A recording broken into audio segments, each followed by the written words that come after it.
कृष्णाय वासुदेवाय हरये परमात्मने प्रणतक्लेशनाशाय गोविन्दाय नमो नमः। नारायणाय नमोस्तुते।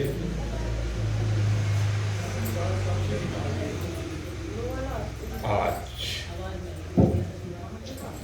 अत्यंत उत्साह के साथ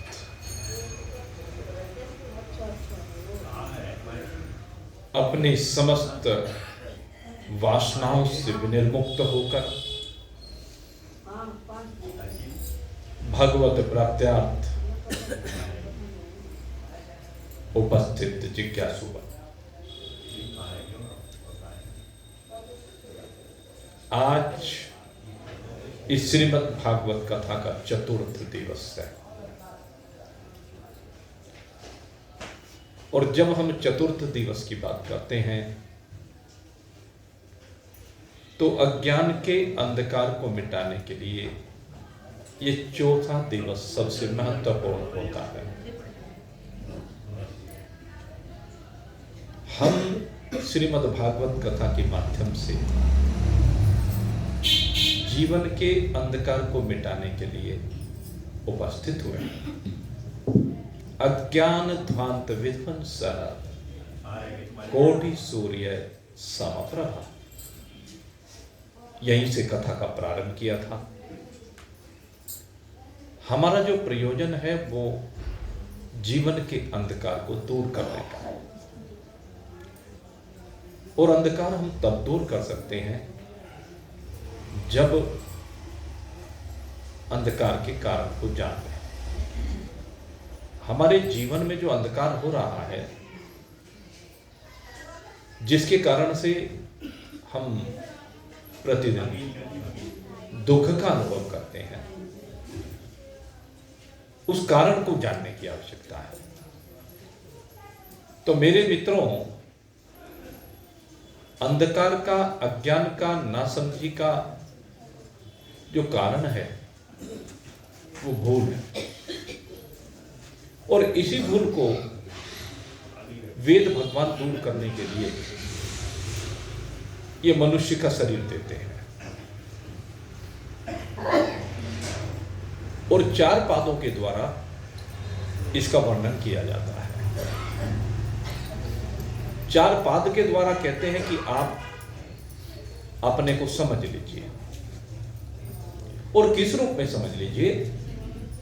कहते हैं स्थूल शरीर के रूप में नहीं, सूक्ष्म शरीर के रूप में नहीं, कारण शरीर के रूप में नहीं, अपितु इन तीनों शरीरों से विलग अपने आप को आत्म रूप से समझ लीजिए।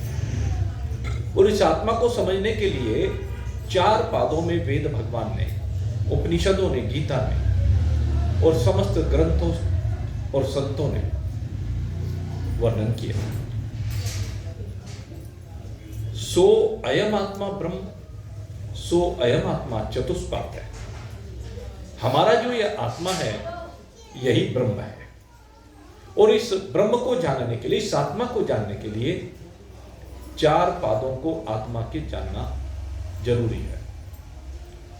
3 पाद वो हैं जो लोक में प्रचलित हैं, और चौथा पाद वो है जो इन तीनों के होने या ना होने पर भी सदा विराजमान रहता है।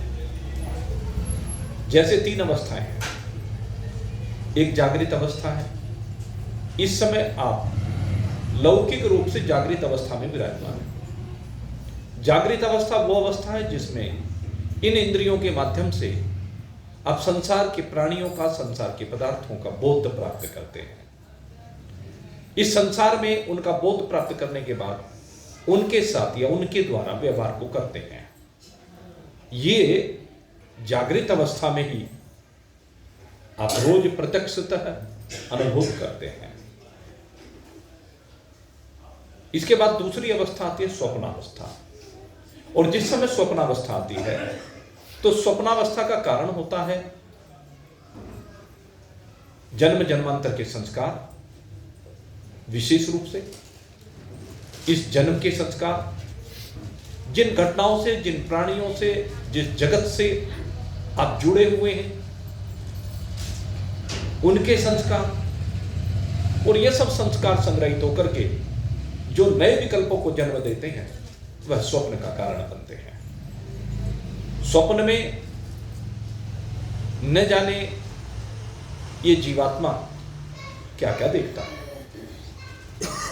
लेकिन जिस समय स्वप्नावस्था होती है उस समय जागृत अवस्था का अभाव हो जाता है, उस समय जागृत अवस्था नहीं रहती है। तो एक के रहने पर दूसरी नहीं है। जिस समय स्वप्न अवस्था है तो उस समय जागृत अवस्था नहीं है, और जिस समय जागृत अवस्था है उस समय स्वप्न अवस्था नहीं है। और ऐसे ही एक तीसरी अवस्था आती है जिसको हम सुसुप्ति अवस्था कहते हैं।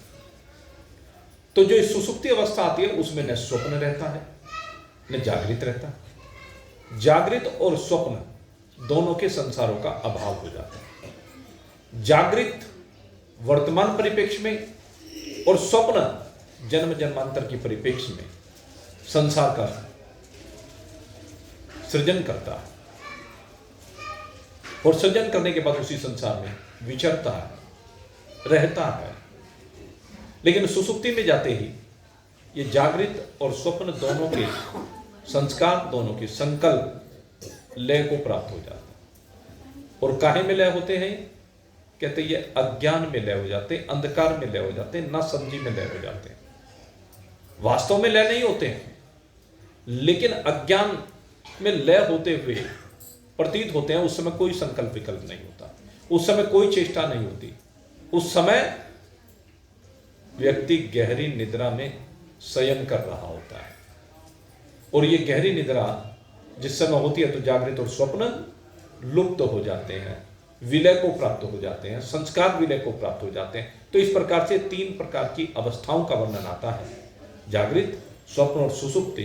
लेकिन शास्त्र कहता है भाई देखो बीच में बातें मत करें, जो भी आए अगर तो चुपचाप बैठे आकर। ये कोई वैसी कथा नहीं होती है, यहाँ पर बहुत समझ की बात होती है। एक एक शब्द को समझना होता है, उसके तात्पर्य को समझना होता है। इसलिए मेरा निवेदन है, करबद्ध प्रार्थना है, जिनको बैठना है वो तरीके से, क्योंकि ये वो सामान्य तरह की कथा यहाँ पर नहीं हुआ करती है, आप जानते हैं। तो इसमें एकाग्रता का बनना बहुत जरूरी है, और आप दूसरे की भी एकाग्रता को भंग करें ये उचित नहीं है। आपकी एकाग्रता तो भंग होती है बोलने से, दूसरे की भी एकाग्रता भंग होती है। इसलिए कृपया इस चीज़ का ध्यान रखें, और किसी भी सत्संग में जाए तो ये एक मैनर्स की बात होती है। हमें इस सभ्यता का परिचय देना चाहिए। अगर बात में आते हैं तो चुपचाप हमें बैठना चाहिए, किसी से कोई बात नहीं। बात करने के लिए तो घर सारी जिंदगी बात ही करते हैं, परिवार में बात ही करते हैं, समाज में बात ही करते हैं। इन बातों की सीमा से बाहर निकलना है, और इसकी सीमा से बाहर निकलने के लिए आप यहाँ पर आए हो। अरे परिवार तो न जाने कितनी बार आपने बनाए हैं, परिवार तो न जाने कितनी बार बिछड़े हैं और बिछुड़ते रहेंगे, लेकिन इन सीमाओं से जब आप बाहर निकलेंगे तब आपको ऐसा परिवार मिलेगा जिससे कभी बिछड़ना नहीं, और उस परिवार में केवल एक अकेला विराजमान होता है। ये परिवार ओनली सिंगल मैन फैमिली है, इसमें कोई दूसरा होता ही नहीं है। और वो सिंगल मैन फैमिली में केवल आप हैं। और कैसे आप हैं?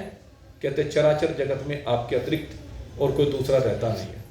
ये चराचर जगत आपका अपना स्वरूप हो जाता है। चराचर जगत के जितने भी पदार्थ हैं वो आपका स्वरूप हो जाते हैं। चराचर जगत के जितने भी प्राणी हैं वो आपका स्वरूप हो जाता है। तो सुसुप्ति में आप इस सब को लय कर दें। लेकिन इसके बाद अब मैं जो चौथे पाद की बात कर रहा था, अब हम आत्मा के चौथे पाद की जब बात करते हैं तो आत्मा के चौथे पाद की बात करते हुए कहते हैं ये तीनों अवस्थाएं परस्पर आती हैं और चली जाती हैं। लेकिन चौथा जो पाद है कहते वो तीनों अवस्थाओं में एक रस रहता है, तीनों अवस्थाओं में एक जैसा रहता है, तीनों अवस्थाओं में सदा विराजमान रहता है। वो कौन है? वो आपको। आप चिंतन कीजिए, जिस समय जागृत का संसार चल रहा है उस समय आप हो कि नहीं हो। आप बार बार हर प्रकार से कहते हैं कि मैं हूं, मैं हूं, मैं हूं। आप जिस भी अंग को लेकर के चर्चा करते हैं तो उसमें आपका हूं स्पष्ट दिखाई देता है।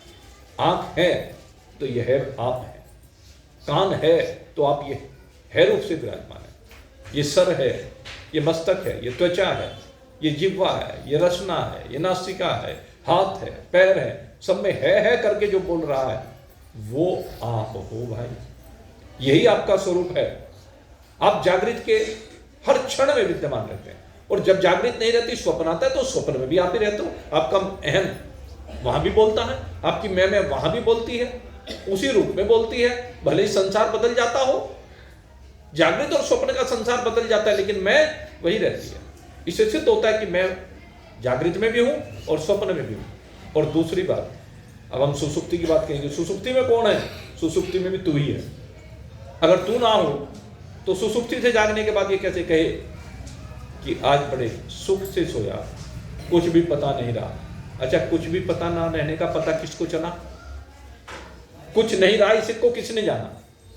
आप विचार कीजिए। जो कुछ भी नहीं रहा उस अवस्था में कौन था जिसने इस बात को जाना कि कुछ भी नहीं रहा? आज बड़े सुख से सोया। इस सुख का दृष्टा कौन है? इस सुख को देखने वाला कौन है?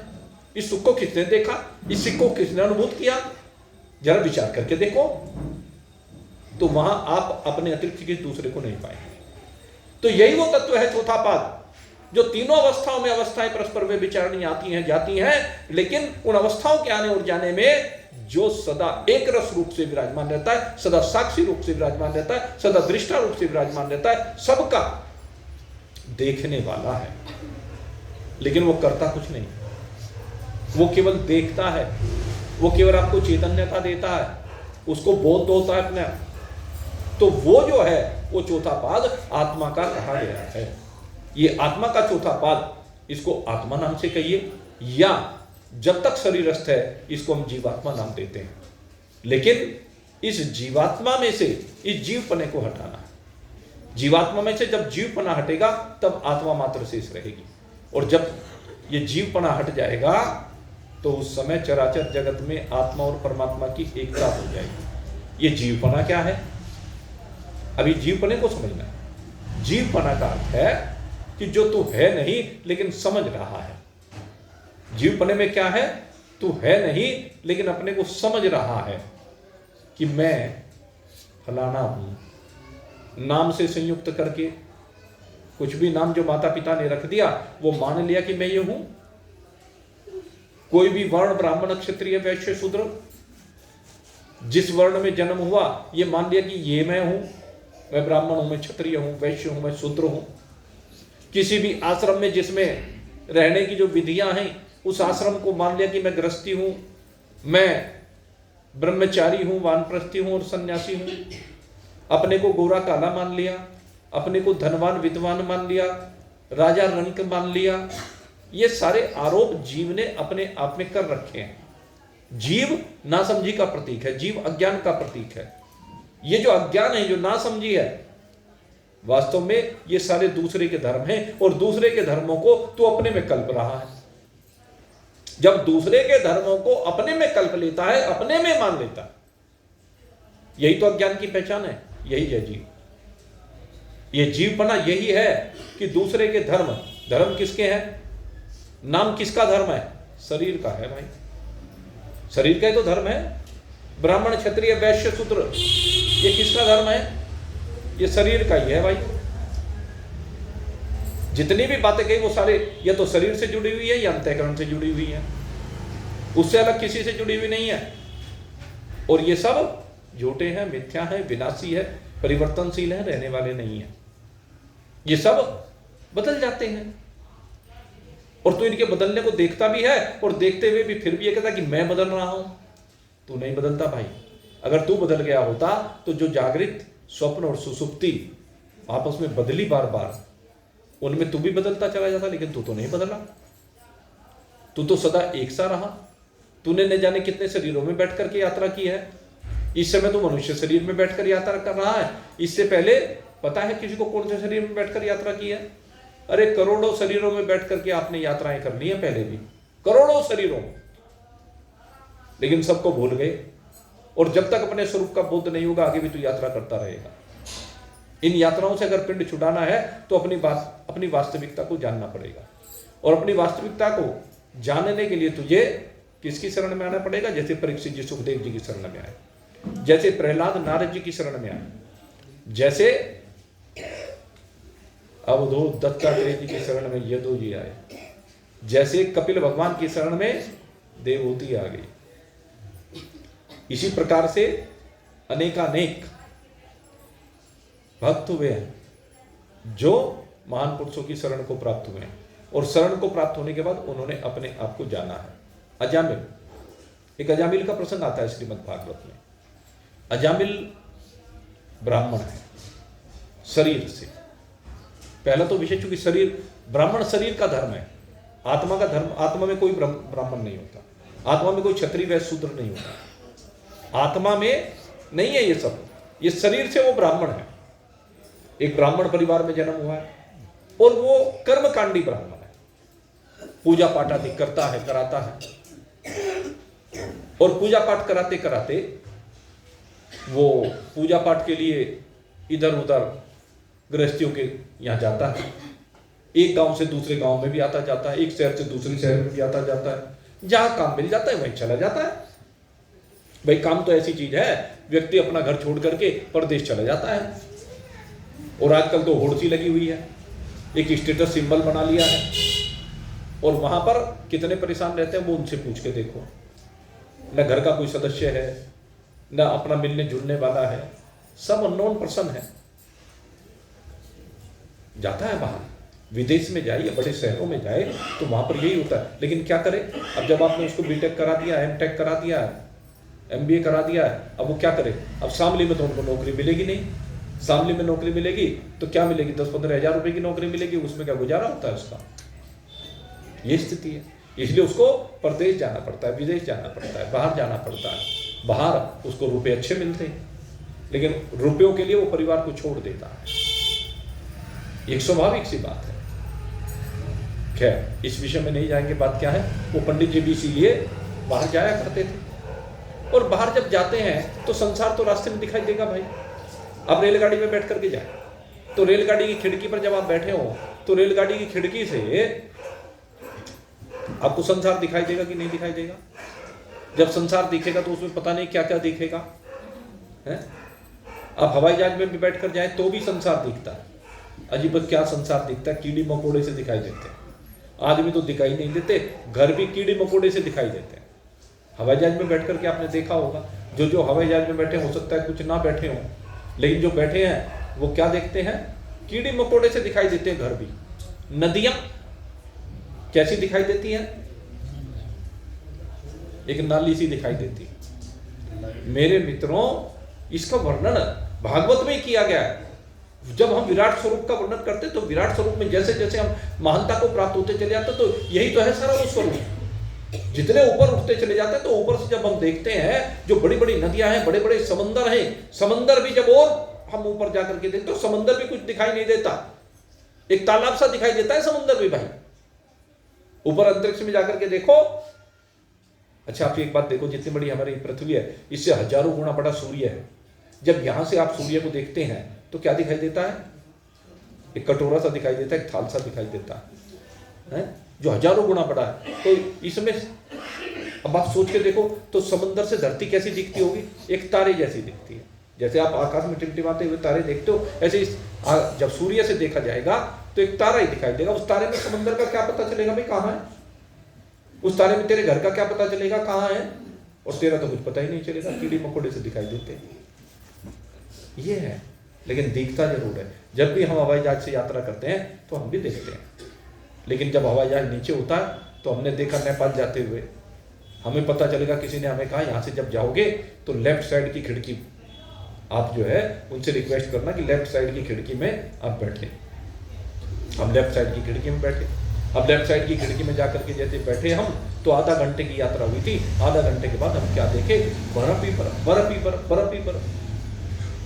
वहां जो पहाड़ है हिमाच्छादित पर्वत श्रृंखला, जो गर्मी में सर्दी में बस बर्फ ही बर्फ से ढकी रहती है, वो हिमाच्छादित पर्वत श्रृंखलाएं हमने देखी। बड़ा अच्छा लगा, लेकिन बिल्कुल वो भी छोटे छोटे दिखाई दे रहे थे।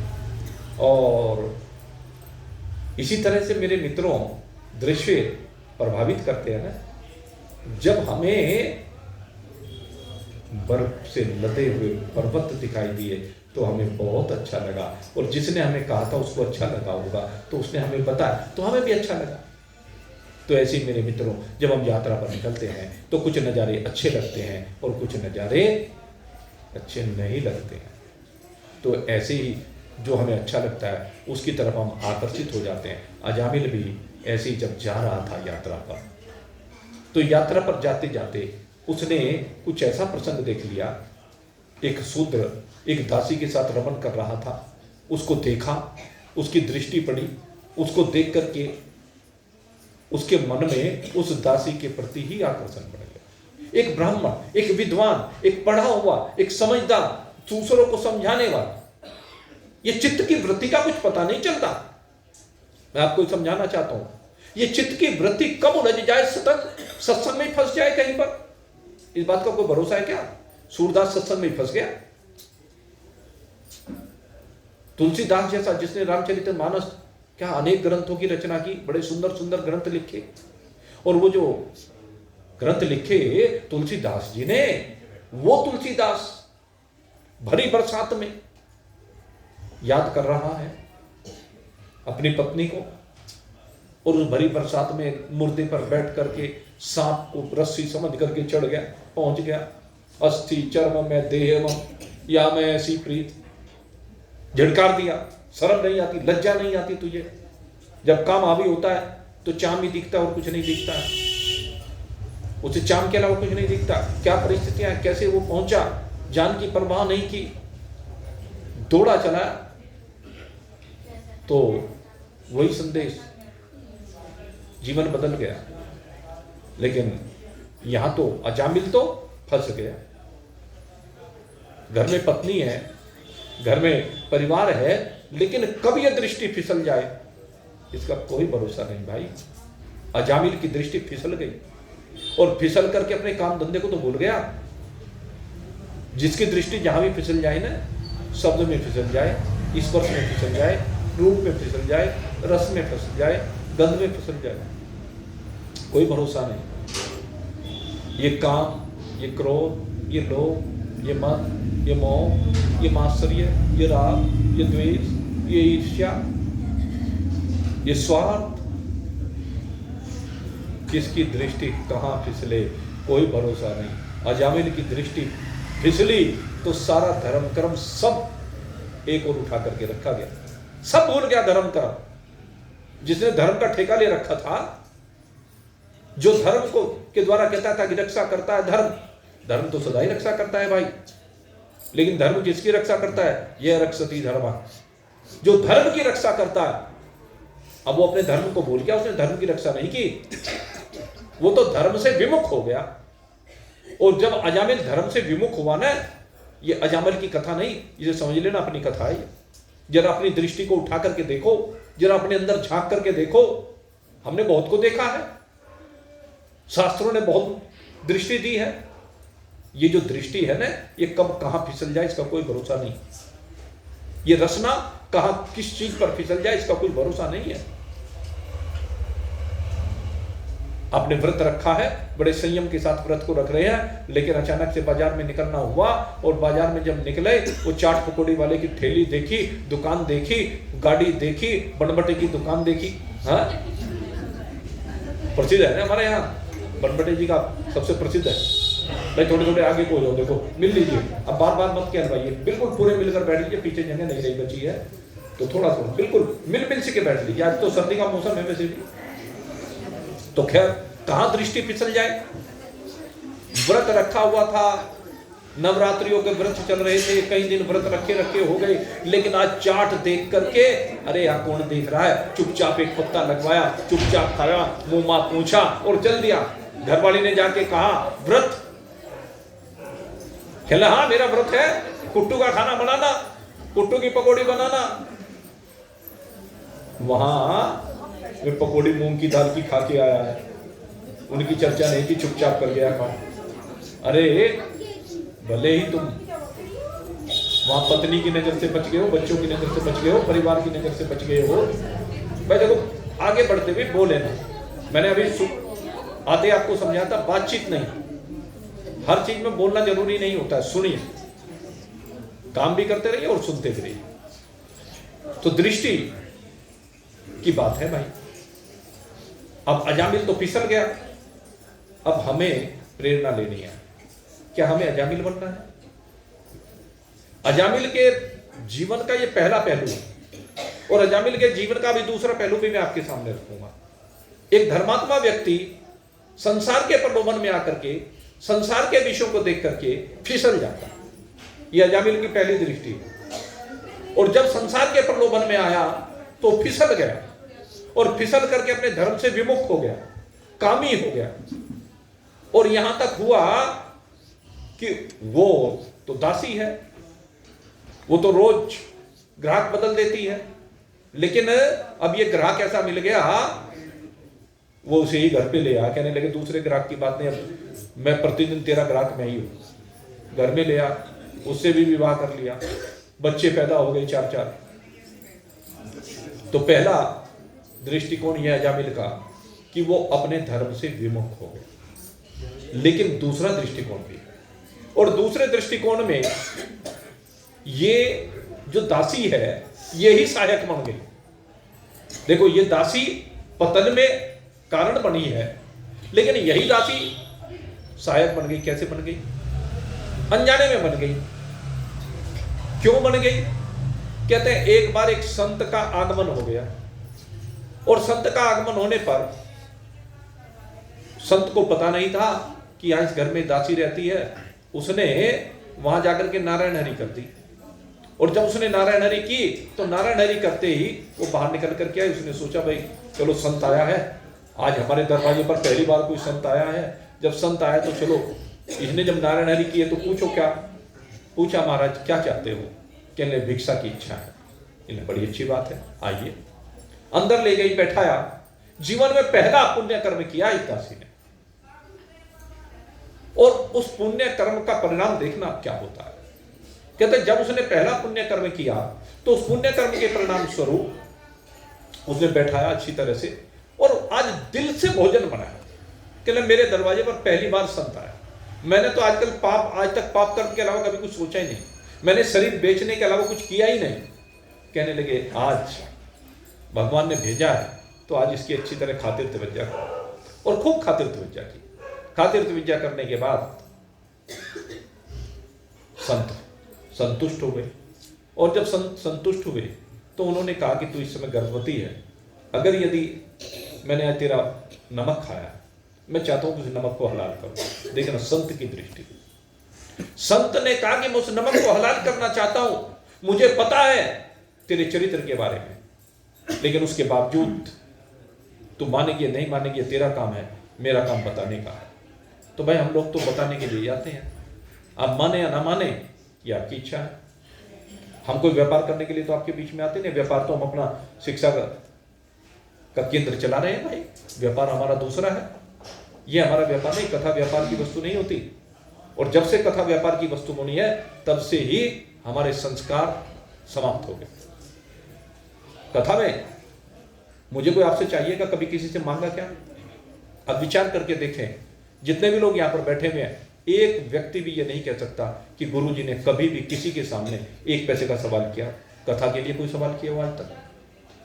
मंदिर बन रहे हैं, भगवान की कृपा से इतने बड़े बड़े मंदिर बन रहे हैं, लेकिन कभी किसी से सवाल किया क्या? न करूंगा।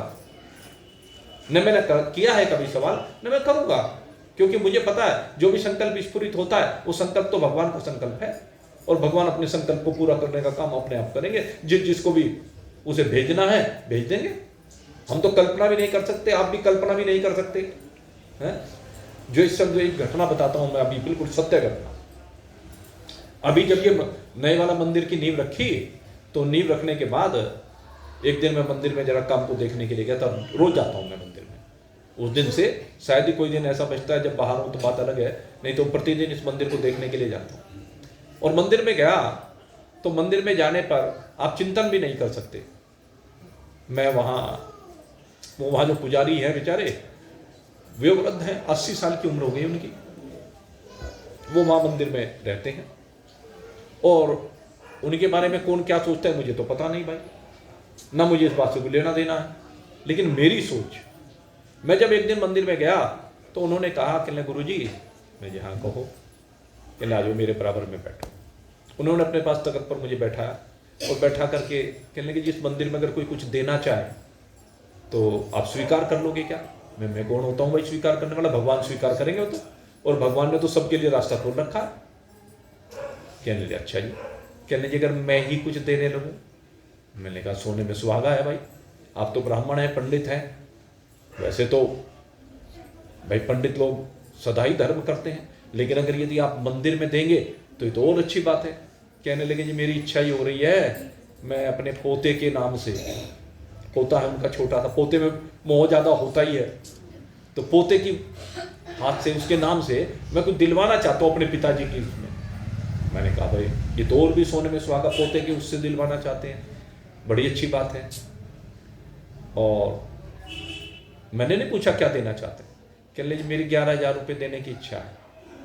मैंने कहा भाई जैसी आपकी इच्छा, आपके तो 11,000 11 लाख के समान है मेरे लिए। तो भाई पंडित लोग अगर यदि कोई दे रहा है तो 11,000 11 लाख के समान है मेरे लिए। खैर कोई बात नहीं, कहना अच्छा जी मैं इंतजाम करके दूंगा। अब 3-4 दिन बाद में फिर मुझे पंडित जी मिल गए और पंडित जी ने जाते मेरे हाथ में लिफाफा थमा दिया। अब पंडित जी ने जो लिफाफा थमाया, कहने इसको देख लो, ये जरा वो मैंने कहा था, मैं यहाँ कहा था कोई बात नहीं जी, आपकी मैं अपने, ये हमारे कोषाध्यक्ष जी हैं कैशियर साहब नरेंद्र गोयल जी, मैं भाई वो उनको कह दूंगा रसीद काट देंगे। कहने देख लो, मैं बस देखना कोई नहीं, जो पंडित जी आपने दे दिया उसकी रसीद कट जाएगी। कहने लगे ये 25,000 रुपये है, अपने आप ही कहने लगे। अब 11,000 देते देते 25,000 रुपये उन्होंने लिफाफा मेरे हाथ में थमा दिया। कोई बात नहीं, 25,000 रुपये की रसीद कटवा करके अगले दिन मैं पहुंच गया। उस दिन तो मिले नहीं, फिर अगले दिन फिर मिले और फिर एक लिफाफा मेरे हाथ में थमा दिया। कहले गुरुजी ये 15,000 रुपये है, 40 हो गए। मैंने कहा बहुत अच्छा, जैसी आपकी इच्छा। अब 40,000 रुपये की फिर 15,000 की रसीद फिर काट करके उनको पकड़ा दी। 2-3 दिन बाद फिर आए और फिर मेरे पास अपने आप ही आए और आकर के 11,000 रुपये और मुझे पकड़ा दिए। कहने लगे ये 51,000 रुपये हो गए जी, ये मेरे पोते के नाम से रसीद कर देना मेरे पिताजी की स्मृति में, नेकी और पूछ। तो 51,000 रुपये उन्होंने दे दिए और अभी 4-5 दिन पहले की बात है। कहने गुरुजी मेरी कुछ और इच्छा हो रही है। अब आप एक बात बताओ, मैंने तो कभी कल्पना भी नहीं की थी, मेरा तो उनका कभी कोई परिचय भी नहीं था। मंदिर में मिले, उनकी भावना बनी और भावना बन करके भगवान ने उनको निमित्त बना दिया। तो ऐसे ऐसे न जाने कितने आते, मेरा तो एक अनुभव नहीं है, बहुत अनुभव है। ऐसे ऐसे अनुभव है जिनके बारे में आप कहीं कल्पना ही नहीं कर सकते कि यह व्यक्ति इतना मोटा पैसा दे सकता है क्या मंदिर में। इस मंदिर में कल्पना नहीं की जा सकती, ऐसे ऐसे व्यक्ति। तो ये तो भाव की बात होती है, लेकिन महान पुरुषों को सदैव निरीक्षण होना चाहिए। मैं बात कर रहा था आपसे अजामिल की। अजामिल की पत्नी का हित उन संत ने सोच लिया कि मुझे तो बताना है। अब हमारा काम तो बताने का, तो वही बात हो कि हमारा काम तो बताने का, तू मानना है ना मानना। कहने तू गर्भवती है कि हाँ। कहने लगे तेरे यहाँ जो लड़का होगा अब की बार उसका नाम नारायण रख देना। बस इतना सा काम किया, केवल एक काम करना, तू उसका नाम नारायण रख देना। तो उसने उस महाराज जी की बात उसे याद आई जब बेटा हुआ। कहने लगे महाराज जी कह के गए थे तू नारायण रखी थे। देखो एक कहना माना संत का, केवल अपना चरित्र नहीं बदला भी उसने, उसका चरित्र नहीं बदला, जीवन दर्शन नहीं बदला, लेकिन केवल नारायण नाम रख दिया। और नारायण नाम रखने से अब क्या हुआ, वो जो अजामिल था छोटे बेटे में मोह, और बुढ़ापे की औलाद है, वो तो बुढ़ापे की औलाद है वैसे भी। तो बुढ़ापे में वो बच्चा पैदा हुआ और बुढ़ापे में उसका नाम नारायण जो रखा हुआ था उसे उसके नाम से पुकारता है, नारायण नारायण नारायण। संत का दृष्टिकोण तो क्या था कि ये इस बहाने से नारायण का नाम लेगा। नारायण माने भगवान का नाम, वो तो बेटे का नाम ले रहा है, लेकिन संत का दृष्टिकोण क्या था कि नारायण का नाम लेगा, और नारायण का नाम लेता रहा। और इतने में भाई जब शरीर मिला है तो एक दिन शरीर तो जाना ही है। शरीर की आयु पूरी हो गई, और शरीर की आयु पूरी हुई तो शरीर की आयु जब पूरी होती है, जो दुष्ट होते हैं, जिन्होंने पाप कर्म किए होते हैं, जिन्होंने अपने जीवन को नरक में ले जाने का ठेका ले रखा है, स्वार्थ के वशीभूत होकर के वो भूल जाते हैं कि मुझे यहां से जाना है, इस बात को भूल जाते हैं। और इसी बात को अजामिल भी भूल गया था, इसलिए पाप कर्मों में लिप्त था, वो गलत धंधे करने लगा था, गलत कार्य करने लगा था। पहले उसका जो धन था, उसकी जो आय थी वो पूजा पाठ से आती थी, अब तो उसने चोरी चकारी तक शुरू कर दी, ऐसे ऐसे काम शुरू कर दिए, लोगों को हेरा फेरी धोखाधड़ी सारे ऐसे काम करता है, इसलिए रोटी के टुकड़े को मोहताज हो गया था, ऐसी स्थिति बन गई। लेकिन नारायण से बड़ा प्रेम करता था, तो नारायण का नाम बड़े प्रेम से लेता था, हर काम में नारायण नारायण नारायण नारायण। और अब खैर आखिरी जब समय आ गया तो उस समय उसने क्या देखा, पाप कर्मियों को लेने के लिए यमराज के दूत आते हैं। और यमराज के दूत कैसे हैं, शास्त्रों में वर्णन आता है भाई। गरुड़ पुराण अगर यदि आपने सुनी हो तो उसमें वर्णन आता है, शिव पुराण में बड़ा वर्णन आता है, सभी पुराणों में वर्णन आता है। अब वो जो आए तो लंबे लंबे नाखून, बड़े लंबे लंबे नाखून, और वो बड़े ये मोटे ताजे काले काले, ऐसे वो थे अजामिल को लेने के लिए जो यमदूत आए। उनको देख करके भयभीत हो गया अजामिल। और हमने सुना है भाई कि यमराज के दूत पहले दिखने शुरू हो जाते हैं, लक्षण दिखने शुरू होता है। किसको? जो दुष्ट आत्मा, पापात्मा, जो व्यभिचारी, पापाचारी, ऐसे जो व्यक्ति होते हैं उनको दिखने लगते हैं। अब उसको दिखे तो डर गया उनको देख करके, ऐसे भयंकर। अब उनको देख करके डरा तो डरते ही उसने नारायण को पुकारा, नारायण नारायण नारायण बचाओ बचाओ बचाओ। अब जब उसने कहा कि नारायण नारायण नारायण बचाओ, तो कहते हैं भगवान अंत काले च मामी विस्मरण मुक्त्वा कलेवरम यह प्रयाति से मत भावे याति नास्त्यत्र संशय। अंत काल में जो मेरा स्मरण करता है, अब जिसने भी स्मरण कर लिया, कहने उसके स्मरण करने के कारण से भगवान ने विधान कर रखा है कि जो भगवान का नाम स्मरण करता है तो भगवान के दूत उसे लेने के लिए आ जाते हैं। उधर तो यमदूत आए हुए हैं, उधर भगवान के दूत आ गए। भगवान के दूत कौन है? भगवान के पार्षद हैं। बड़े सौम्य शरीर है, बड़े सुंदर शरीर है, अद्भुत स्वरूप है। भगवान के जो पार्षद होते हैं ना, शंख चक्र गदा पद्म हाथ में धारण किए, पीतांबर धारण किए हुए, भाई थोड़े थोड़े से और मिल लो। अब वो पीछे जगह नहीं रह रहे, जगमोहन जी आप भी तो भाई थोड़े थोड़े से मिलो, मिल से के बैठ जाओ, कोई बात नहीं। एक बात बता दो, यहाँ पे जगह दोगे ना दूसरे को तो ऊपर भगवान भी आपको जगह देगा अपने लोग पे, क्योंकि भगवान के लोग की बात चल रही है। अब देख लो पार्षद आ लिए, भगवान के पार्षद आ गए। बीच में एक लाइन सी और लगा लो ना, छोटे छोटे बच्चों से आगे वही तो, इन बच्चों को आगे को फंसा दो, कोई बात नहीं। बोलिए सच्चिदानंद भगवान। तो खैर मैं बात क्या कर रहा था आपसे, अजामिल की बात कर रहा है। अजामिल ने जब पुकारा नारायण नारायण नारायण बचाओ, तो पार्षद आ गए। अब पार्षदों को आए हुए देखकर यमदूत कहने लगे तुम क्यों आए हो? कहने लगे अजामिल को लेने के लिए आए हैं। कहने अजामिल को लेने के लिए तो हम आए हैं। कहने नहीं, अजामिल को तुम नहीं। अरे ये बड़ा पापात्मा है, दुष्टात्मा है, इनको लेने के लिए तुम्हारा आने का क्या काम? कहने तुम भूल गए, इसने अंत काल में नारायण का स्मरण किया है। कहने तो क्या हो गया? इसने तो अपने बेटे को बुलाया। बेटे का नाम नारायण रखने से क्या होता है? बेटे का नाम नारायण रखने से क्या होता है? इसने भगवान को थोड़े ना स्मरण किया। कहने लगे संत की भावना यही थी, संत ने बेटे के बहाने से इसके मुंह से नारायण का नाम याद कराया। अब वो जो वार्तालाप हो रहा है वो अजामिल सुन रहा। अजामिल ने उस सारे वार्तालाप को सुना, और जो वार्तालाप को सुना, आज मैं आपको बहुत मुख्य बात बताने जा रहा हूं। अजामिल ने उस सारे वार्तालाप को सुन लिया। 86 साल की अवस्था है और अजामिल की 86 ईयर। तो 86 साल की अवस्था में वो उसके संवाद को सुन रहा है, और केवल संवाद नहीं हुआ, वाद विवाद हुआ, और वाद विवाद के बाद युद्ध हुआ। आप देखो, एक अजामिल के लिए यम के दूतों में और भगवान के पार्षदों में युद्ध प्रारंभ हो गया। और जब युद्ध प्रारंभ हुआ तो पीट पीट करके भगवान के पार्षदों ने यमदूतों को भेज दिया। और यमदूतों ने जब जाकर के यमराज जी को बताया कि ऐसे ऐसे घटना घट गई, कहने तुमने युद्ध गलत किया, कहने भगवान ने विधान कर रखा है और भगवान के पार्षदों के सामने तुम बोल रहे हो, तुम्हारी बुद्धि कहां चली गई थी? तुम्हें अपने बल का घमंड हो गया था, इसलिए पिटना तो तुम्हें था ही। तो वो प्रकरण तो वहां का हुआ, लेकिन यहां का जो प्रकरण हुआ, कहते समय निश्चित होता है, यहां से जीव के जाने का समय निश्चित होता है, लेकिन जब उनका आपस में युद्ध होने लगा तो वो समय निकल गया। जिस समय पर अजामिल की मृत्यु होनी थी उस समय पर अजामिल मरा नहीं, वो समय बच गया।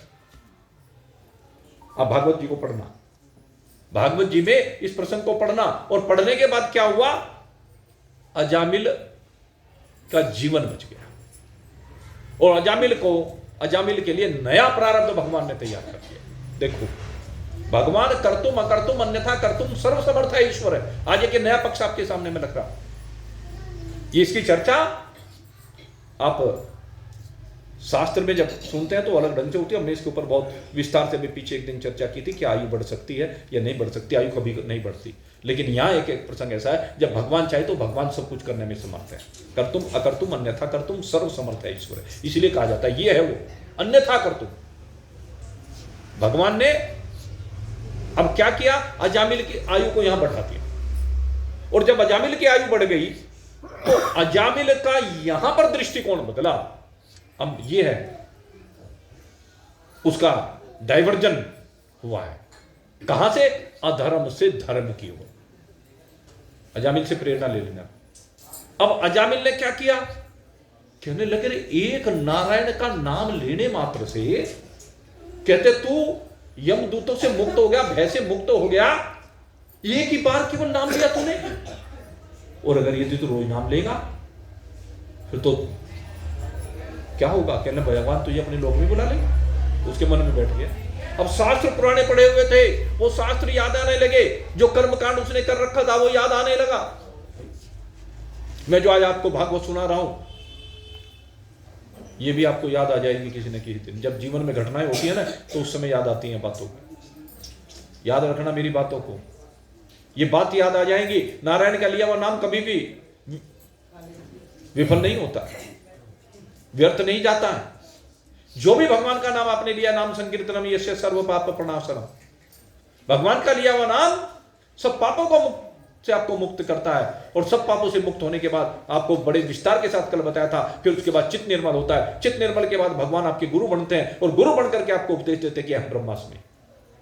ये क्रम है, तो नाम का बड़ा प्रभाव है। अब उसने नाम स्मरण करना प्रारंभ कर दिया, और उसके बाद बहुत लंबे समय तक अजामिल जीवित रहा।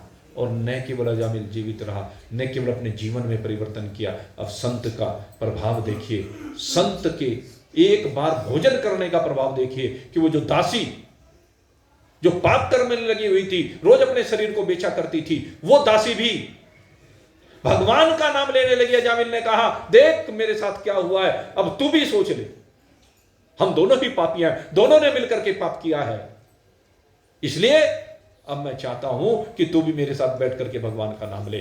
उस दासी ने भी भगवान का नाम लेना प्रारंभ किया। दोनों मिलकर के भगवान का नाम लेने लगे, और भगवान का नाम लेने से जो उसने पाप कर्म कर रखे थे, जो दुराचार कर रखा था, जो व्यभिचार कर रखा था, उस सब से भी वो मुक्त हो गई। तो दुराचारी पापाचारी भी भगवान के नाम से मुक्त हो जाते हैं, उनके पाप मुक्त हो जाते हैं, पाप दग्ध हो जाते हैं। लेकिन लो तो सही, ये डाइवर्जन पॉइंट है। अपने में बदलाव कीजिए। यहां भागवत में जो आप आ रहे हैं वो बदलाव करने के लिए आ रहे हैं। इसलिए मैं कहता हूं यहां परिवारों की बात मत किया करो, यहां करके आपस में एक दूसरे के हालचाल पूछने की जरूरत नहीं है। यहां भगवान के दरबार में है, भगवान को नमन करो और कथा को सुनो और कथा को अंदर लेकर के जाओ। यहां पर सबसे बड़ा रिश्तेदार आपका बैठा हुआ है, मेरे बांके बिहारी आज आपके सामने है, राधा कृष्ण का दरबार लगा है आपके सामने। इनके होते हुए दूसरे को नमन कर रहे हो, दूसरे को आवश्यकता ही नहीं है। जब भीष्म पितामह ने कहा कि किसे प्रथम पूज्य पद दिया जाए, तो कहा कि एक ही है केवल राजसूय यज्ञ में, केवल भगवान श्री कृष्ण के होते हुए कि दूसरे की पूजा करने का अधिकार ही नहीं बनता है। और जिसकी पूजा करें उसमें भी राधे कृष्ण को देखते हुए उनकी पूजा करो, सिया राम को देखते हुए उनकी पूजा करो। इसलिए आप भगवान श्री कृष्ण है तो उनके सामने और पूजा का अधिकार ही नहीं है। इसलिए मेरे मित्रों, यहां आए हो तो बदलिए अपने को। ये भागवत आपको जीवन का दर्शन दे रही है, ये भागवत आपको बदलने का कार्य कर रही है। ये चौथे पाद की ओर आपको चलना है। चौथा पाद माने परमात्मा की प्राप्ति है। चौथा पाद माने अपने आप की प्राप्ति। अपने आप की प्राप्ति आपको कब होगी? जब आप इस सब से विमुख हो जाएंगे। इस सब से विमुख होकर के किसके सन्मुख होंगे? भगवान के सन्मुख। भागवत में जितनी भी कथाएं आती है उनमें भगवान के सम्मुख ही जो है सब। आप किसी को भी देखिए, भगवान वेद व्यास जी का अवतार हुआ है तो जो भी भगवान वेद व्यास के सम्मुख हुआ है सब पार हो गए। भगवान का तो बड़ा दिव्य अवतार है। भगवान परशुराम जी न जाने कितने उनके पास शिक्षा अध्ययन करने के लिए आए, वो सब पार हो गए। ये परशुराम जी की तो शिक्षा है भीष्म पितामह को जो दी कि अंत काल में भगवान को केवल सन्मुख रखा, सबको एक तरफ कर दिया। सन्मुख हो ये जीव मोह जब ही जन्म कोटि नासई। भीष्म पितामह ने सामने भगवान को रखा। उधर परशुराम जी की गुरु का उपदेश है, परशुराम जी गुरु के रूप में है, यद्यपि वो भी भगवान के अवतार हैं, और इधर सामने भगवान श्री कृष्ण है। कैसा दिव्य भीष्म पितामह का जीवन रहा होगा, कैसी कृपा भगवान की उनके ऊपर हुई है, कितना उन्होंने जप तप किया होगा, कितनी भगवान में उनकी आस्था रही होगी। विचार करके देखें, किसी की भी देखें। बलि महाराज की आस्था को देखो आप, बलि तो असुर है, देवासुर संग्राम रोज होते हैं, लेकिन देवासुर संग्राम होने के बाद भी उसने नारायण को नहीं छोड़ा। अपने गुरु शुक्राचार्य के कहने से भगवान को नहीं छोड़ा। जब भगवान आए हैं भिक्षा मांगने के लिए, कहले 3 पग भूमि दे दो, शुक्राचार्य जी ने बड़ा प्रयास किया कि भूमि ना दे, लेकिन कहने लगे समस्त यज्ञ आप मुझसे करा रहे हैं, जो ये 100 यज्ञ आप मुझसे करा रहे हैं, यज्ञ का परिणाम क्या होगा? कहले भगवान तुम्हें स्वर्ग देंगे। कहले भगवान स्वर्ग देंगे, और यहां तो साक्षात मुझे भगवान ही मिल रहे। स्वर्ग बड़ा कि भगवान बड़े? आज भगवान मेरे याचक दरवाजे पर याचक बन करके आए। मुझे स्वर्ग नहीं चाहिए, अरे जिनसे मैं स्वर्ग मांगना चाह रहा हूं वो मेरे दरवाजे पर याचक बनकर आ गए। इसका मतलब आज भगवान जब दरवाजे पर आए हैं तो इसका मतलब यह है उन्होंने कुछ तो देखा है, कुछ तो अभिलाषा है। मैं उनसे मांगना चाह रहा हूं और वो मेरे दर पर आ गए मांगने के लिए। इसलिए आज वो जो कुछ मांगेंगे ये सर्वस्व समर्पित करता हूं। सर्वधर्मान परित्यज्य, मैं सब कुछ सारे धर्मों को आज छोड़ दिया बलि महाराज ने, इसीलिए तुम बलि का वर्णन कर रहा हूं। इसीलिए भगवान उसके प्रेम के बंधन में बंध गए। प्रभु बंधे हुए खींचे हुए चले आएंगे। जरा तारों से तारे मिला के तो देख, जरा मिला तो सही तार, दिल के तार मिला तो सही। हम जब भी तार मिलाएंगे तो भगवान आएंगे। जब हम तार नहीं मिला पाते तो भगवान नहीं आ पाते। असुर तो बार बार आए धरा पर, रावण आया, कुंभकर्ण आया, न जाने कितने आए उसके साथ, तो भगवान को पुकारा, और भगवान को पुकारा संतों ने तो भगवान राम बनकर के आ गए। कभी राम बन के, कभी श्याम बन के वो चले आते हैं। ऐसे ही द्वापर युग की बात ऐसी हुई।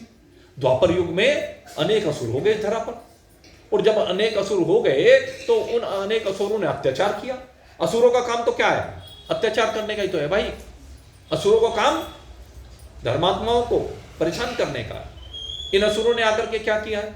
कालियमन जैसे असुर से प्रारंभ हुआ यहाँ इस भारत भूमि पर। ये कालियमन आया सबसे पहले, और कालियमन ने आकर के यहाँ पर बड़ा अत्याचार किया, लेकिन भगवान ने कालियमन को ठिकाने लगवा दिया मुचकुंद के द्वारा। ऐसे ही फिर उसके बाद सिकंदर ने लूटा खसोटा, लेकिन उस समय चाणक्य हो गए। चाणक्य ने भगा दिया सिकंदर को। ये चाणक्य की कृपा थी जो भाग गया, नहीं तो अब तक तो ये पता नहीं, ये हिंदू जो बचे हुए शायद अगर सिकंदर के समय शुरू हो जाता तो ये भी नहीं बचे थे। मैं सही कह रहा भाई, क्योंकि हम हिंदू बटे हुए हैं। मुसलमानों में भी सुना गया कभी जातियां उनमें भी होती हैं, लेकिन जब कोई बात आती है तो सारे खड़े होते हैं। और हमारे हिंदू, मैं ब्राह्मण हूँ, मैं क्षत्रिय हूँ, मैं वैश्य हूँ, मैं जाट हूँ, मैं गुर्जर हूँ, मैं बढ़िया हूँ, मैं ब्राह्मण हूँ, मैं जोगी हूँ, पता नहीं क्या कौन सी जाति है। 100 जातियां गिनवा देंगे भाई। हम सब एक हैं, हिंदी हिंदू, हिंदुस्तान, ये होना चाहिए। हम सबको एक हो जाना चाहिए, जाति को भूल जाओ। जो विधर्मियों के साथ खड़ा हो वो हमारी जाति का कैसे हो सकता है? आप सोच के देखो, अरे यदुवंशी तो ये सारे ही हैं, जो उनसे राक्षस हैं ये भी यदुवंशी हैं। भगवान श्री कृष्ण यदुवंशी नहीं है, कौरव भी यदुवंशी, आपको बता दें। ये सारे के सारे महाराज जी ययाति के कुल में उत्पन्न हुए हैं भाई। ययाति के कुल में ही तो है पुरुवंश और यदुवंश, सारे ययाति के संतान। ये आगे जो वे ये जो जरासंध जैसे असुर हैं, कंस हैं, ये सब एक ही वंश में उत्पन्न हुए भाई, आपको बता दें। अब इसका मतलब आप कृष्ण के साथ खड़े होगे कि कंस के साथ खड़े होगे? अगर यदि आप ही की जाति का कंस भी आ जाए और कृष्ण भी आ जाए है, और क्या लेना देना, हमें तो कृष्ण के साथ खड़ा होना है, कोई और जाति देखनी है क्या? अगर यदि हमारी जाति का किसी असुर के साथ खड़ा हुआ है, किसी विधर्मी के साथ खड़ा है, तो हमें उसके साथ खड़ा होना है क्या? ये विचार करके देखो। हमें संकल्प लेना चाहिए, अगर यदि अपने सनातन धर्म को बचाना है, अपनी संस्कृति को बचाना है, तो हमें ये जाति पाति को भूल करके एक हिंदू होना पड़ेगा, एक सनातनी होना पड़ेगा, अपने धर्म पर अड़िग होना पड़ेगा। अपने भगवान के प्रति अगर यदि कोई जरा सा भी अपमान करे, लड़ लेके खड़े हो जाओ, मैं तो सीधा कहता हूं। और आज तो मुझे कहते हुए जरा भी संकोच नहीं होता है। हमारे यहाँ पता नहीं कौन कौन से समाज वाले लोग ऐसे खड़े हो गए, वे अपने ही कोई मूर्ति पूजा के नाम पे, कोई खैर किस किस नाम पे मैं वो क्या क्या कहूँ, ये गुरुडम का ऐसा बाजार बन गया है कि हमें बांटते जा रहे हैं। भगवान को हटा करके गुरुजी हो गया है। इन सब चीज़ों से हमें बाहर निकलना पड़ेगा भाई, और एक खड़े हो जाकर यदि कोई कहने की हिम्मत करे। अब देखो अभी पीछे कितना ड्रामा किया इन लोगों ने, पता नहीं कि क्या कह दिया था, किसी ने कुछ कहा भी नहीं कुछ, और सारी जगह इन्होंने आतंक फैला दिया। सारे एक खड़े हैं, क्योंकि सारे लाठी लेके खड़े हो जाते हैं और हम छिप जाते हैं। छिपने की आवश्यकता नहीं है, विरोध करने की आवश्यकता है। अगर यदि कभी भी कोई हमारे धर्म के प्रति कोई अपशब्द कहे, सारे मिलकर के एक खड़े हो जाओ, जीना हराम कर दो उसका, तभी तो भागेंगे असुर। ऐसे थोड़े ना भागते हैं। तो जब ये असुरों ने आतंक मचा दिया, धर्मात्माओं को छिप करके रहना पड़ा, तो उसी समय कहते हैं ये धरा देवी अकुला उठी।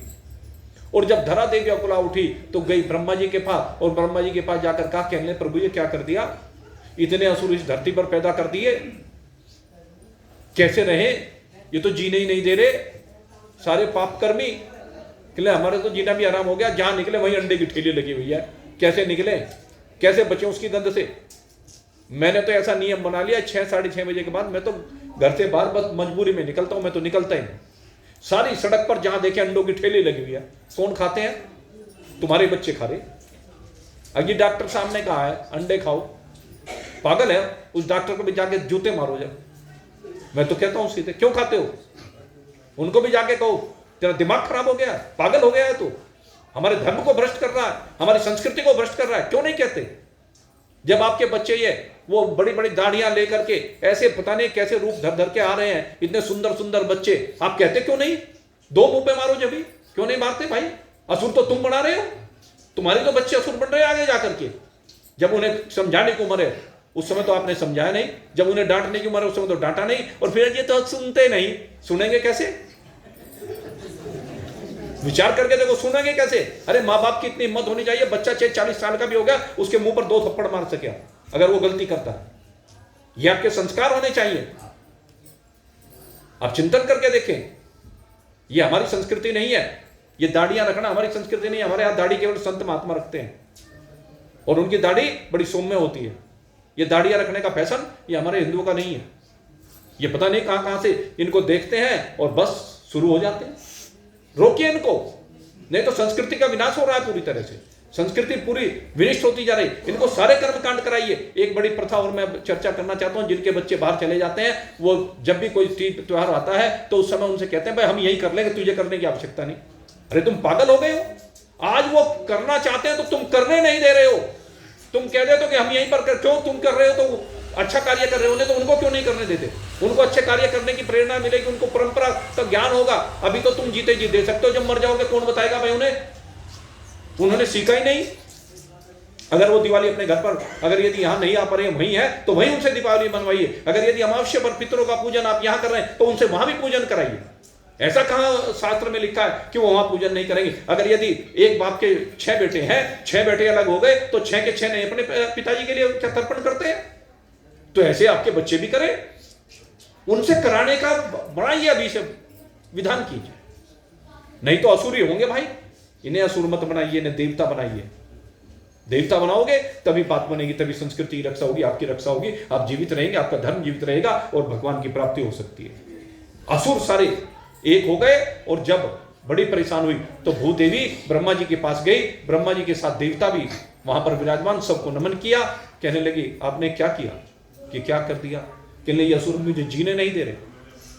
भूदेवी कहती है कि जीने नहीं दे रहे, कहने तुझे नहीं जीने दे, कि हाँ मेरे ऊपर इतना भार बढ़ गया, मुझसे सहन नहीं हो रहा, दोबारा रसातल में जाऊं क्या? कहने भगवान को पुकारो। ब्रह्मा जी ने कहा तो भगवान को पुकारो। सबने पुकारना प्रारंभ कर दिया, प्रभु हमारी रक्षा कीजिए, हे प्रभु आप ही हमारी रक्षा कर सकते हैं, कोई दूसरा हमारी रक्षा करने में समर्थ नहीं है। हे प्रभु अब कृपा कीजिए, आप आइए, आकर के असुरों का संहार कीजिए, क्योंकि आपने कहा है विनाश आय च दुष्कृत है धर्म संस्थापनार्थाय संभवामि युगे युगे। विनाश करने के लिए दुष्टों का आप समय समय पर आते हैं, धर्म की संस्थापना करने के लिए आते हैं। यदा यदा ही धर्मस्य ग्लानिर्भवति भारत है, जब जब धर्म की ग्लानि होती है। अब धर्म की ग्लानि तो हो रही है, ये कंस जरासंध आदि असुरों ने धर्म की ग्लानि कर रखी है। पूतना बानासुर अगासुर बकासुर न जाने कितने असुर हो गए, उन्होंने धर्म की ग्लानि कर रखी है। धर्म बिल्कुल रसातल में जा रहा है, आप रक्षा कीजिए। पुकारने लगे हरि आ जाओ, हरि आ जाओ, हरि आ जाओ, हरि आ जाओ, हरि आ जाओ एक बार मेरा छोटा सा परिवार। हरि आ जाओ एक बार, हरि आ जाओ, हरि आ जाओ,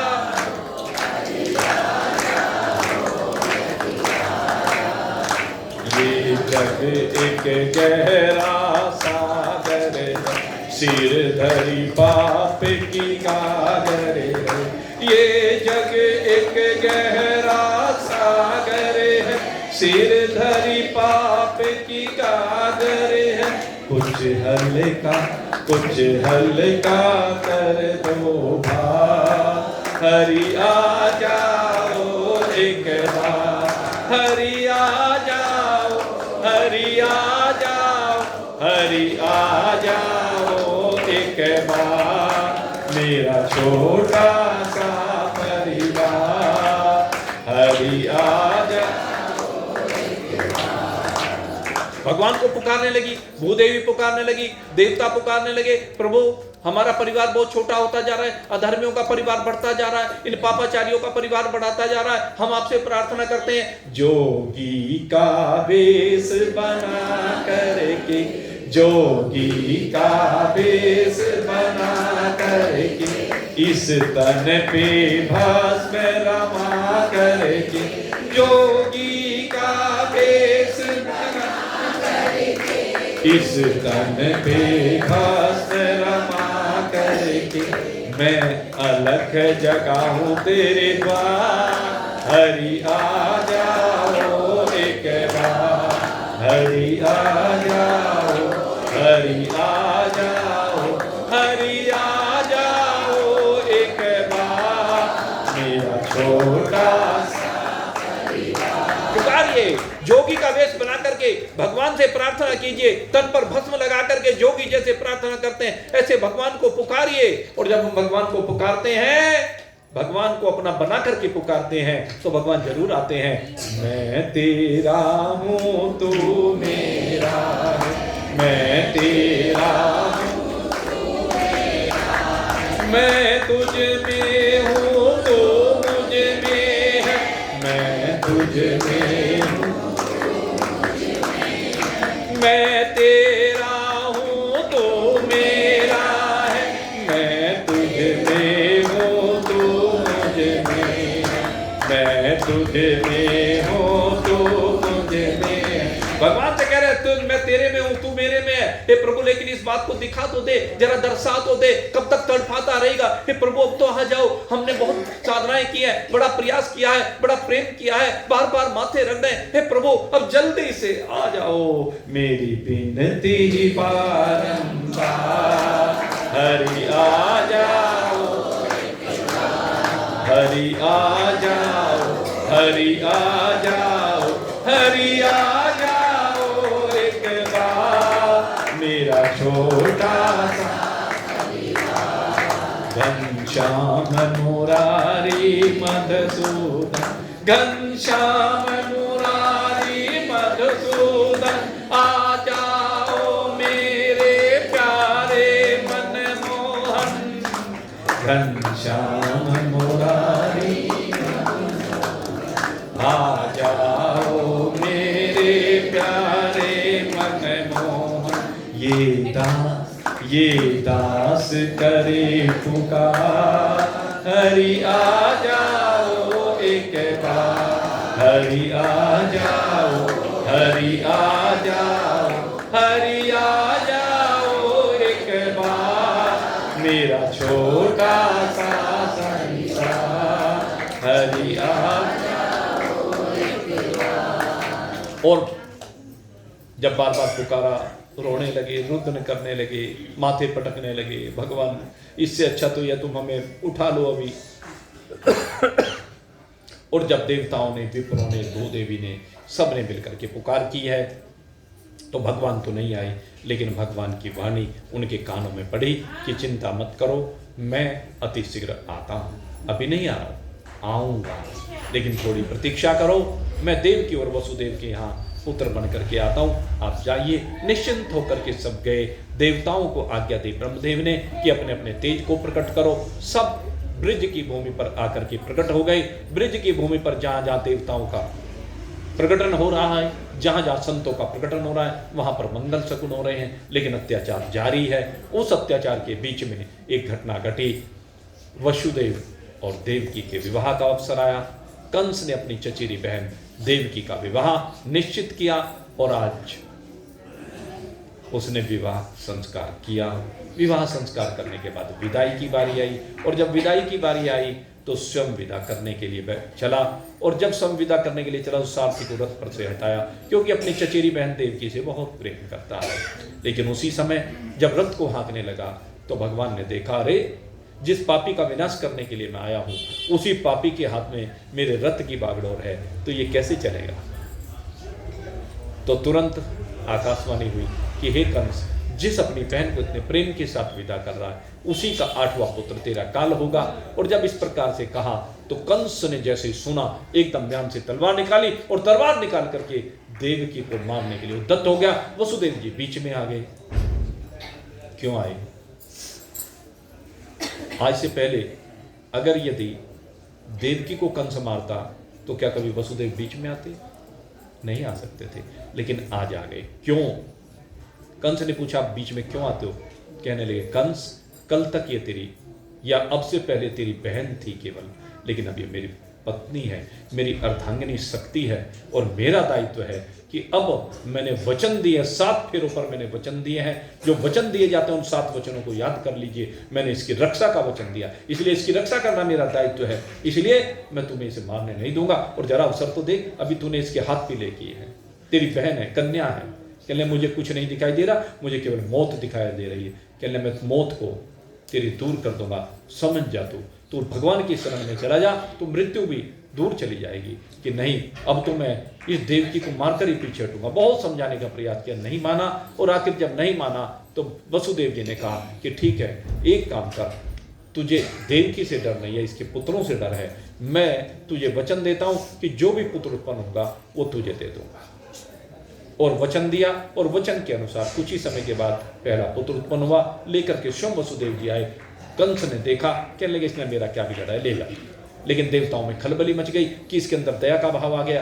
कहने लगे अगर यदि इसी तरह दया का भाव आ गया, और फिर तो 8वें जब भगवान आएंगे 8वें पुत्र के रूप में, तो उस समय भी दया का भाव आ गया, तो उस समय क्या होगा फिर? कहने लगे तो शरणागत वत्सल है भगवान, तो छोड़ देंगे, हमारा क्या होगा? तो देवताओं में खलबली मची। नारद जी को जाकर के पठाया। नारद जी कंस के पास आए और कंस के पास आने के बाद बुद्धि भ्रमित की, और बुद्धि भ्रमित करने के बाद बताया कि कौन सा आठवां, कौन सा पहला। पहले ये तो कहा कि आठवां पुत्र, लेकिन ये तो नहीं बताया कि पहले नंबर से आठवां कि आखिरी से आठवां। अब बुद्धि भ्रमित हो गई और जाकर के कीर्तिमान को लेकर के शिला पर पटक कर मार दिया। इसी तरह 6 पुत्र उत्पन्न हुए, 6 के 6 को मार दिया। और 7वें के रूप में फिर भगवान बलदाऊ जी अब देवकी के गर्भ में आते हैं। और जब देवकी के गर्भ में भगवान बलदाऊ जी आए हैं, शेषनाग भगवान हैं ये, तो एक चमत्कार हुआ कि जन्म से पहले ही योग माया को भगवान ने भेजा, और योग माया ने देवकी के गर्भ से निकाल करके उस शिशु को, जो नंद बाबा के यहाँ उनकी दूसरी पत्नी रोहिणी रहती है, रोहिणी के गर्भ में उस बालक को स्थापित किया। और वहाँ पर केवल 5 दिन रोहिणी के गर्भ में रहे, ये कहते हैं। और 5 दिन बाद वहाँ पर भगवान बलदाऊ जी का अवतरण हुआ। बोली बलदाऊ जी महाराज की। और अब तो 7 पुत्र हो गए, अब तो 8वें की बारी है। अब तो सबको पता है, आकाशवाणी का सब स्मरण करने लगे, आकाशवाणी के साथ भगवान का स्मरण करने लगे। संत प्रसन्न हो गए कि हमें कंस के अत्याचारों से मुक्ति मिलेगी, इसलिए सब ने पुकारना प्रारंभ किया, प्रभु आ जाइए, अब हमसे सहन नहीं होता है, बहुत अत्याचार हमने सहन कर लिए हैं, और प्रभु अब प्रतीक्षा भी नहीं हो रही, अब जल्दी से आइए। संतों ने पुकारा, भक्तों ने पुकारा, वैष्णवों ने पुकारा, सब ने पुकारना प्रारंभ किया, हे प्रभु आइए। उनके नाम का जप करना प्रारंभ किया, स्मरण करना प्रारंभ किया, हे प्रभु आ जाइए। श्री कृष्ण गोविंद हरे मुरारे, हे नाथ नारायण, हे समस्त जगत में वास करने वाले परमात्मा, हम आपको नमस्कार करते हैं, आप आइए, जल्दी शीघ्रता कीजिए। और जब इस प्रकार से पुकारना प्रारंभ किया तो उनकी पुकार सुनकर के भगवान ने वैकुंठ से अपने चरण धरा की ओर बढ़ाने प्रारंभ किए।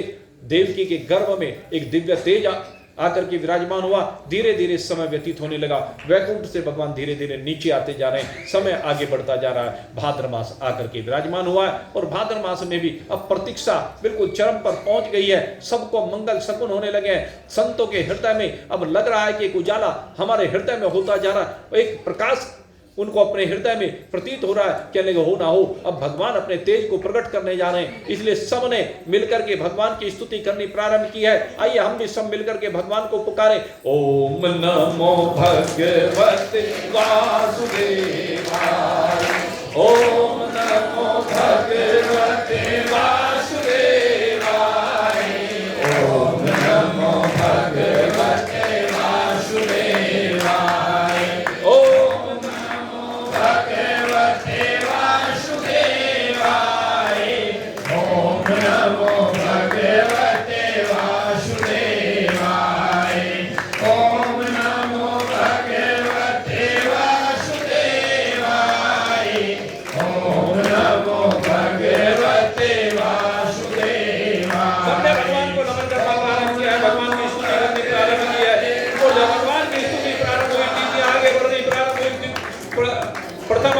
तृतीया चतुर्थी पंचमी षष्ठी सप्तमी और आज अष्टमी तिथि आकर के विराजमान हुई। लेकिन अष्टमी तिथि भी आज दिन का सारा समय व्यतीत हो गया, रात्रि काल आकर के विराजमान हुआ। रात्रि में पुनः मंगल शकुन होने प्रारंभ किए हुए हैं, और जैसे जैसे समय आगे बढ़ता जा रहा है उसी समय क्या आश्चर्य हुआ है कि जो यज्ञ वेदियों की अग्नि को बुझा दिया गया था असुरों के द्वारा, आज स्वतः ही आज यज्ञ वेदियों की अग्नि प्रज्वलित होने लगी। और जैसे ही यज्ञ वेदियों की अग्नि प्रज्वलित हुई है, सब संतों ने, वैष्णवों ने, ब्राह्मणों ने, महात्माओं ने आहुतियां देनी प्रारंभ की है, और एक एक करके आहुति दे रहे हैं। बड़े प्रेम के साथ अग्नि देव आज आहुति ग्रहण कर रहे हैं। आज आहुतियां जब दी जा रही हैं, उसी समय धीरे धीरे करके समय आगे बढ़ता गया। मंगल शकुन जैसे जैसे आगे बढ़ते जा रहे हैं, कैसे मंगल शकुन हो रहे हैं। भूदेवी भी आज नाचने लगी है, नृत्य करने लगी, आह्लादित हो गई है। बड़े सुंदर सुंदर पुष्पों से पल्लवित कर दिया है समस्त पौधों को, और यमुना कल कल कल कल कर कर बहने लगी है, और बड़ी सुंदर सुगंध समीर प्रवाहित होने लगी है, मंद सुगंध समीर। ऐसे सुंदर सुंदर पुष्प खिले हैं, उन पर भंवरे मंडराने लगे। रात्रि के समय पुष्प खिले हुए हैं, रात की रानी खिली हुई है, कमल खिल गए हैं यमुना में। ऐसा दिव्य दृश्य है। तितलियां आकर के विराजमान हुई, जुगनू विराजमान हुए, भंवरे मंडरा रहे हैं। और उसी समय ठीक जैसे ही घंटा घर के घंटे ने टिन टन टन करके 12 का घंटा बजा, उसी समय आकाश में प्राची दिशा में चंद्रदेव का आगमन हुआ है। और जैसे चंद्रदेव का आगमन हुआ है, उसी समय मंदिरों में शंख घंटे घड़नावल बजने प्रारंभ हो गए। आहुतियां आगे बढ़ रही। गणपति के नाम की आहुति दी गई, भगवान शंकर को आहुति दी गई, मां भगवती को आहुति दी गई, ब्रह्मा जी के लिए आहुति दी गई है, शंकर भगवान के लिए आहुति दी गई है। ओम ब्रह्मणे स्वाहा तम ब्रह्मणे नमः, ओम रुद्राय स्वाहा तम रुद्राय नमः। और उसके बाद जैसे ही महालक्ष्मी जी की आहुति दी गई है, ओम श्री महालक्ष्मी देवी नमः स्वाहा इदम नमः की आहुति दी गई। और उसके बाद आहुति देने के लिए आगे बढ़े हैं। जैसे ही शुरुआत में घृत को लिया है, आहुति सामग्री की ली है सबने, और लेकर के उस आहुति को अब पंडितों ने मंत्र का उच्चारण प्रारंभ किया है। ओम विष्णवे स्वाहा इदम विष्णवे इदम नमः। और जैसे ये कहा है उसी समय उस कलाकार ने माता देवी के सन्मुख, वसुदेव जी के सन्मुख चतुर्भुजी रूप में चक्र गदा पद्म धारण किए हुए भगवान का प्रकटन हुआ है। बोले वृंदावन भगवान का प्रकटन हुआ, दिव्य तेज हुआ। और उसी समय वसुदेव जी और देवकी ने देखा साक्षात भगवान श्री हरि नारायण हमारे यहाँ पर प्रकट हुए हैं। अब आंखें देखे जा रहे, उस रूप के रस का पान किए जा रही हैं देवकी और वसुदेव जी, और कोई सुधि बुद्धि नहीं रही है। लेकिन जब कुछ समय के बाद सुध आई तो देवकी और वसुदेव जी हाथ जोड़ करके अब बैठे हैं, और हाथ जोड़ करके बैठ करके इधर उन्होंने अब भगवान की स्तुति करनी प्रारंभ की है।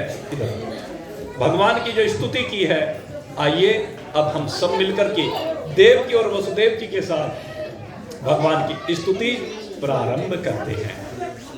भय प्रकट गोपाला दीन दयाला यशोमती के हितकारी हर्षित महतारी रूप निहारी मोहन मदन मुरारी कंसासुर जाना अति भयमाना पूतना वेग पठाई ते हर्षित धाई मन मुस्काई गई जहाय दुराई ते जाए उठाए हृदय लगाए पयोधर मुख में दीना तब कृष्ण कन्हाई मन मुस्काई जानता सुहर लीना जब इंद्र साए मेघ पठाए बस करता है मुरारी गौवन हितकारी सुर मुनिहारी नक पर गिरवर धारी कंसासुर मारो अति अहंकार भक्त सासुर संहारो वकासुर आयो लोक डरायो कातर वदन विनाश हो ब्रह्मासुर साई अति सुख पाई मगन भयउ कह आई यह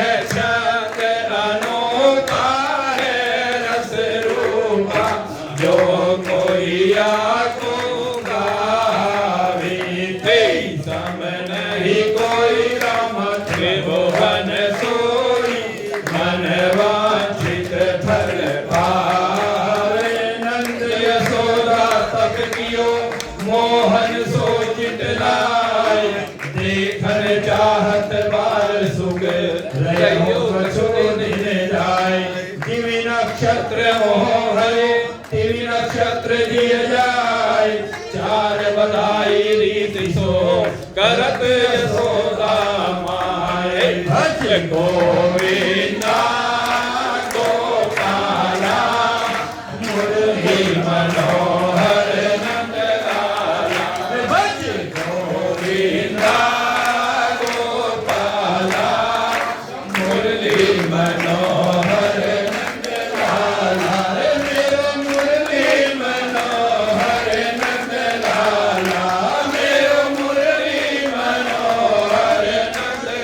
हरे प्यारो मुरली मनोहर नंद लाल, हरे प्यारो मुरली मनोहर नंद लाल, हरे भज गोविंदा गोपाला मुरली मनोहर नंद लाल, हरे मेरो मुरली मनोहर नंद लाल, मेरो मुरली मनोहर नंद लाल, हरे प्यारो मुरली मनोहर नंद लाल, हरे वारो मुरली मनोहर नंद लाल, हरे भज गोविंदा गोपाला मुरली मनोहर नंद लाल, हरे भज गोविंदा गोपाला मुरली मनोहर नंद लाल, मेरो मुरली मनोहर नंद लाल, मेरो मुरली मनोहर नंद लाल, हरे भज गोविंदा गोपाला मुरली मनोहर नंद लाल, हरे श्री कृष्ण गोविंद हरे मुरारी, हे नाथ नारायण वासुदेवा, श्री कृष्ण गोविंद हरे मुरारी, हे नाथ नारायण वासुदेवा, हे नाथ नारायण वासुदेवा, हे नाथ नारायण वासुदेवा, श्री कृष्ण गोविंद हरे मुरारी, हे नाथ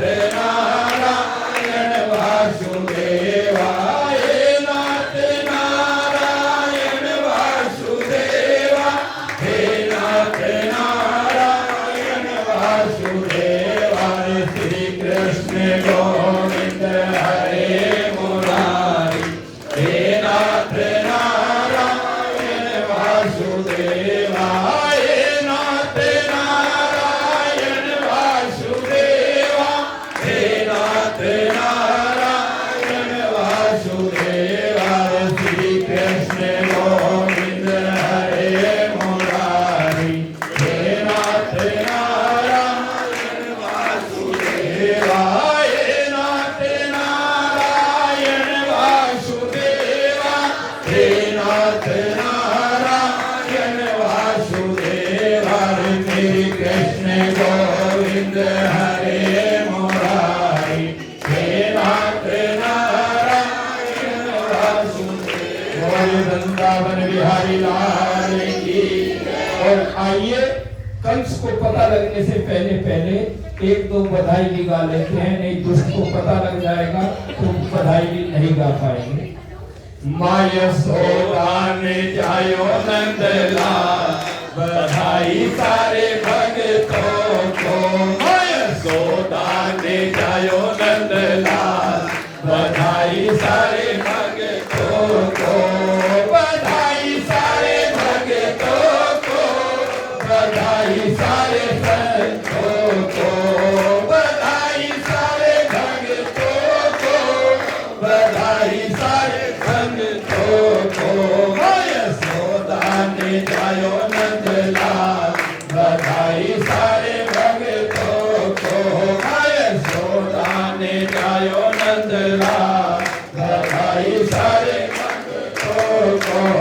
रे आज ये अंगना धन्य भयो है, आज ये अंगना धन्य भयो है, नंद लाला को जन्म भयो है, नंद लाला को जन्म भयो है, नाचो रे नाचो दे देता, बधाई सारे भक्तों को, नाचो रे नाचो दे देता, बधाई सारे भक्तों को, बधाई सारे भक्तों को, बधाई सारे भक्तों को, माँ यशोदा ने जायो नंद लाल, बधाई सारे भक्तों को।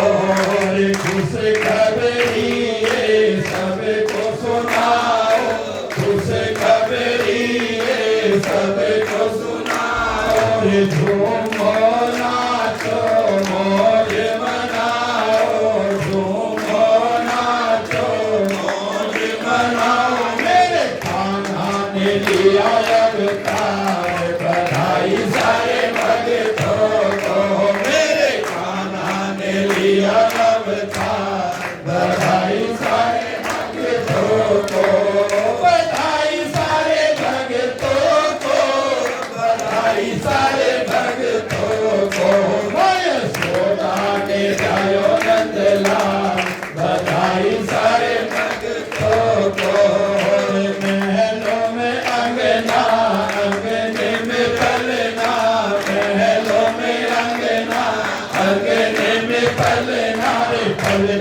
में झूले नंदलाल बधाई सारे भक्तों को पलमे में झूले नंदलाल बधाई सारे भक्तों को बधाई सारे भक्तों को बधाई सारे भक्तों को माया सोदाने जायो नंदलाल बधाई सारे भक्तों को नंद जी